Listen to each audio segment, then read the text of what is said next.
একজন পুরুষের শখের নারী হতে পারলে কখনোই তোমাকে তার সাথে কথা বলার জন্য জোর করতে হবে না।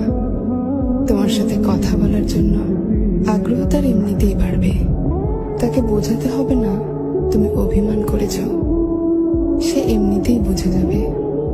আর বুঝতে পেরে নিজে থেকেই তোমার অভিমান ভাঙাবে। পুরুষ তার শখের নারীকে অসম্ভব যত্ন করে, তাই কারোর সাথে জোর করতে নেই। তুমি তার শখের হলে সে তোমাকে এমনিতেই খুঁজে নেবে।